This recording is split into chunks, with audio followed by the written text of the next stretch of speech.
করেন, তাহলে আল্লাহ সুবহানাহু ওয়া তাআলা আপনার উপর শান্তি বর্ষণ করবেন, আপনাকে আল্লাহ তাআলা স্পেশাল শান্তি প্রদান করবেন।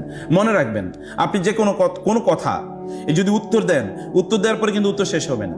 আপনি ওর একটা কথার উত্তর দিলেন, দেওয়ার পরে এরপরে আপনার যাইতে যাইতে মনে হবে আরো তো 3-4টা উত্তর ছিল, সেগুলো তো দিতে পারতাম। মাথা কেবল ঘুরতে থাকবে, এরপরে দেখবেন বাস হইতে আইসা কি পিছন থেকে হরন দিছে, লাফ দিয়ে উঠবেন। আসলে কারণ কি, আপনি ওই যে মাথায় কেবল ঘুরতেছে, ওই কথা বলা দরকার ছিল, ওই কথা বলা দরকার ছিল, কেবল একটার পিছনে একটা কি বলা দরকার ছিল, এগুলো নিয়ে আপনার মাথায় ঘুরতে থাকবে। আপনি শান্তিতে থাকতেই পারবেন না। অতএব শান্তি পেতে হলে কি করতে হবে? সব কথার উত্তর দেওয়ার প্রয়োজন নাই। শান্তি পেতে হলে সব কথার উত্তর দেওয়ার প্রয়োজন নাই। ওই লোক শান্তি দরকার নেই, কিন্তু আপনার তো শান্তি দরকার আছে কিনা? আপনার শান্তি দরকার আছে, আপনি ফরগেট, ইমিডিয়েটলি ইগনোর ইট, এটা ইগনোর করেন। ইগনোর করলে আপনি বেঁচে যাবেন, উত্তর দিলে আপনি মরে যাবেন।